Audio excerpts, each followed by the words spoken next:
Will you marry me? Isn't that a line that many women dream of hearing? Indeed, I've fantasized about it myself, and it always warms my heart when I hear it in dramas. But I never expected to hear it under these circumstances. We're at a high-end restaurant, a place known by all the locals. Surely, it's a perfect spot for a proposal. But the man proposing is Roy. In front of Roy sits not me, but a younger woman. Michelle has lost all her charm since we got married. Even so, his selfish behavior is inexcusable. I can still date younger women, you know. I'm a good-looking man. Did I really raise such a deluded man? I'm filled with regret and introspection. Doesn't he feel ashamed of his own words? I never knew Roy was this foolish. His past foolish statements come back to haunt me. It's my money, so I can spend it however I want, or I'll do as I please. Roy had become completely dependent on my earnings. I'm disappointed in my lack of judgment.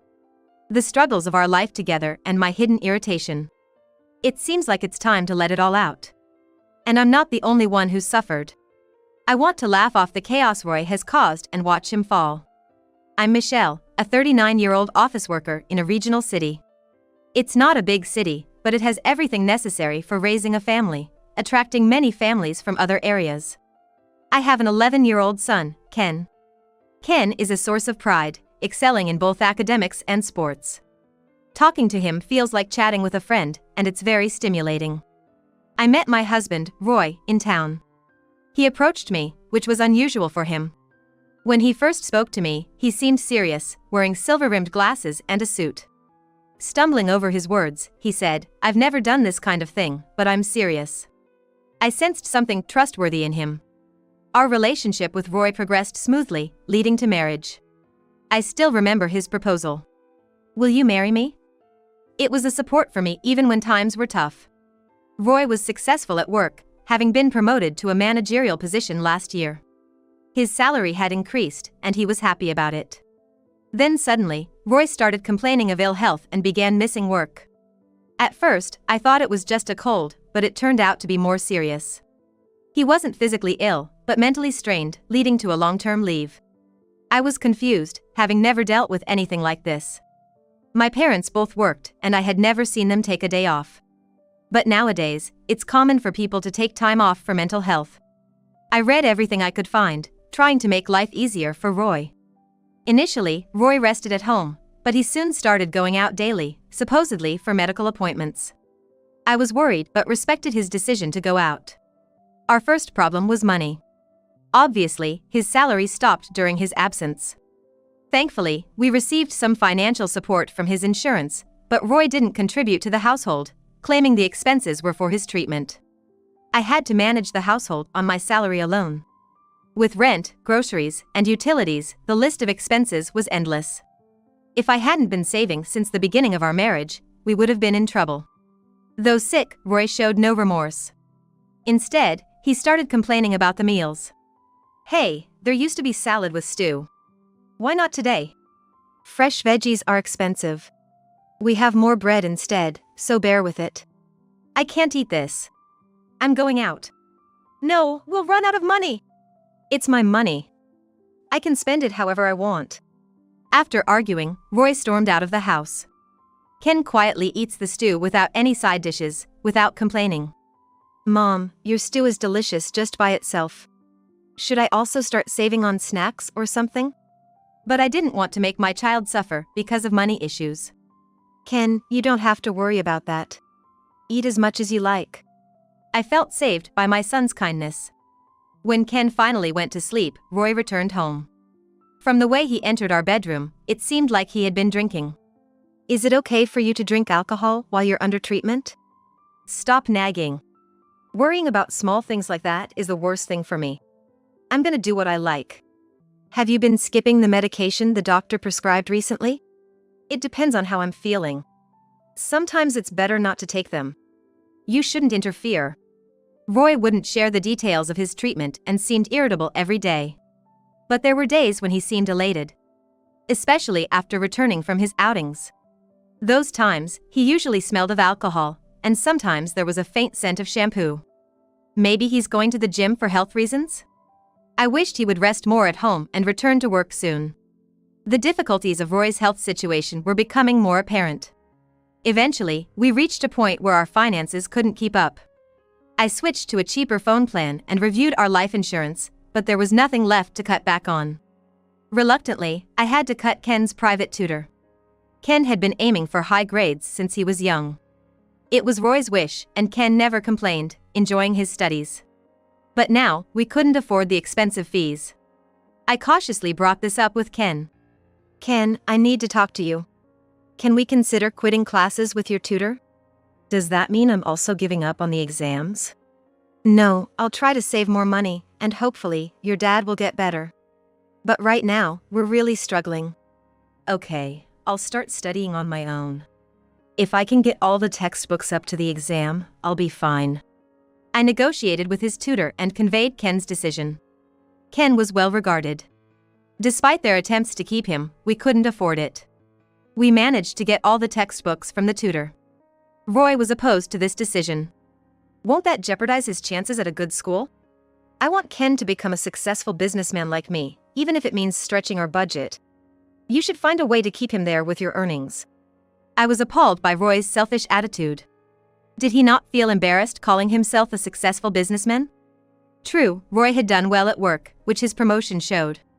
But the situation is different now. No matter how hard I tried, our finances were stretched thin, and the discussion went nowhere. "Ken says he's going to work hard on his own. Shouldn't we be grateful for that?" "I doubt it. He's got lazy habits like you. If he's not supervised, I can't trust him." "What kind of way is that to talk about your own son? He's your son too. If I'd married someone more competent, I wouldn't be in this mess." I felt a growing distrust towards Roy. Ken, despite everything, didn't complain and worked hard every day. He even started helping around the house more, trying to contribute in any way he could. Meanwhile, Roy wouldn't lift a finger to help, even neglecting his own personal care. He left all 3 meals to me and sometimes would suddenly say he didn't need dinner and go out. Roy seemed overwhelmed with his own issues, oblivious to everything else. Frustrated, I decided to take a part-time job.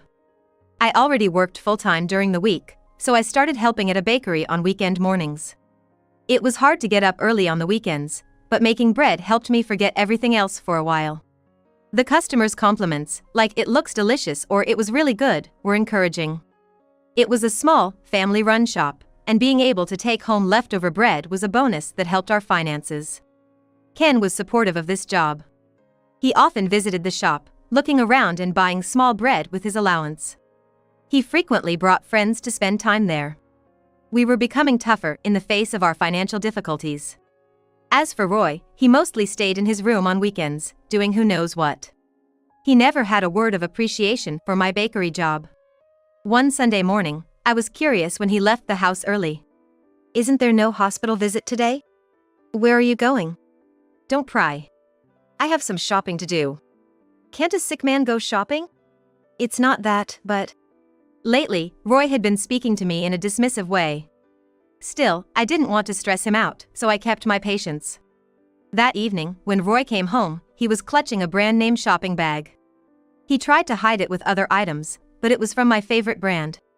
Popular among people in their 20s and 30s. I recalled that today was the release of a limited edition item at the department store. I wondered why Roy would have such an expensive item but didn't want to upset him by asking. With my doubts unspoken, I went to bed feeling uneasy. The next day, good news arrived at our home. I had won a supermarket sweepstakes. Recently, I have been regularly entering contests and promotions as part of my savings efforts. The prize was a meal voucher for a high-end restaurant. However, my availability was limited. I casually asked Roy about his schedule, but he said he had an overnight medical test. So, Ken and I decided to enjoy a nice lunch at the restaurant without telling Roy. The restaurant was a famous local establishment, known by everyone and often visited by people from other regions. Located opposite a historic church, it was also a popular wedding venue. Ken and I had long admired it. Excited about the meal, our home was filled with a secret buzz. On the day of the meal, dressed up, we entered a world different from our daily life. The calm interior offered views of a beautiful garden and the solemn church. Contrary to my expectation of private rooms, The daytime setup was open and welcoming to tourists, with partitions removed. Ken and I were seated at the back. After ordering, Ken looked around and suddenly seemed uneasy. "What's wrong?" he whispered. "Hey, isn't that Dad sitting over there?" "No way. Your dad's in the hospital for tests." Glancing back, I saw it was indeed Roy. Unmistakable from his back and posture. He even had the brand name shopping bag from the other day. And in front of Roy sat a beautiful young woman. Their table looked like they had just finished their meal. "Maria, I chose this place today because I have something to say. Will you marry me?" It hit me then. Roy was having an affair. The books I had read for reference mentioned that most people on leave due to illness struggle to even move. Of course, there are exceptions, but Roy had been going out almost daily and spending money. Maybe he was faking his illness. The fact that he hadn't contributed a penny from the insurance money to the household and the recent brand name bag were undeniable evidence. I discreetly used my phone under the table to contact all our relatives.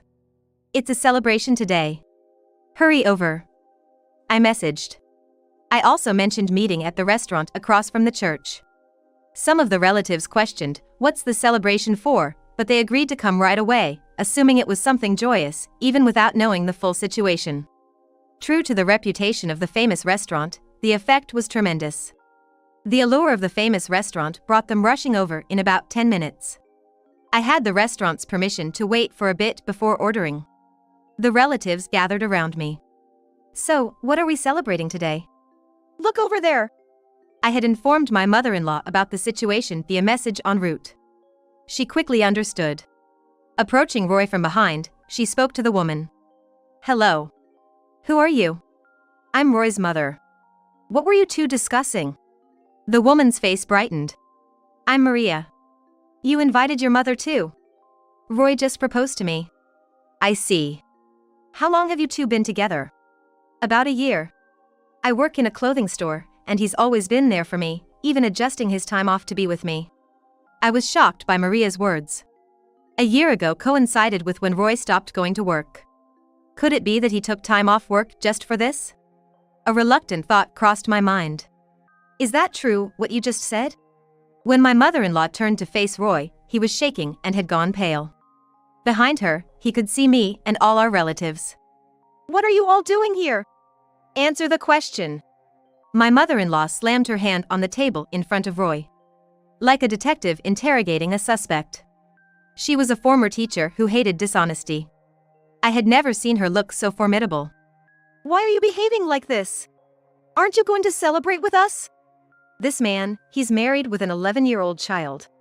He's in no position to be proposing." "What? Is that true, Roy?" Roy, as if resigning himself, admitted it's true. Immediately, Maria slammed the table. "Unbelievable. You flirted with me while you're married." "No, Maria, let's talk about this." "What's there to talk about?" I was appalled. Roy had even flirted with Maria. He had used his seemingly respectable appearance as a cover to do as he pleased. But Roy was not an especially charming man. At best, he was a middle-aged man whose only merit was being thin. I got tired of Michelle. Ever since we got married, she lost all her charm. All she talks about is household stuff. I was exhausted by such a matronly wife. Even so, Roy had always been a dreamer. I thought it was my duty to keep him grounded. "If you're going to say that, what about you as a husband since we got married? You always wear the same clothes, don't care about your hairstyle, and have never helped around the house." "I'm the breadwinner. That's a man's charm. You just exposed yourself. Then what charm do you have now when you're not working?" I was disappointed in Roy's reasoning. After all, he was in no position to criticize anyone. Moreover, I had always been mindful of my appearance, often receiving compliments, and was diligent in household chores. I didn't want to slack off just because we were both working. I was sick of Michelle. Then I met Maria at a shopping center. She looked like an angel. I couldn't believe what he was saying. No matter the reason, infidelity is inexcusable. Especially when married with a child. Maria agreed to go out with me. I can still date young women. I'm handsome. Don't be delusional. I was with you only for future financial support for my new store. Roy seemed shocked by her words. He had never doubted Maria's love for him. Who else would date an old man like you? I'm still young. Give me back this past year. You're lying. No lie. I plan to divorce you after getting a new store by marrying you. Roy looked shocked, as if betrayed by his beliefs. Let me say something. I stood up and approached Roy. This man stopped working a year ago. He claimed to be unwell, and I tried to be understanding, but he went too far. He neglected our family, putting himself first. Ken had to endure a lot because of him. I can't consider this man my husband anymore. Honestly, I suspect his illness this past year was all an act. My mother-in-law glared at Roy and pressed him. Aren't you ashamed, being accused like this? Don't you want to say it's an exaggeration to call it malingering? No, it's okay. It was indeed a sham. Roy then stuck out his tongue. The doctor and my company were so gullible. Just saying I felt a bit sick, they treated me like I was fragile.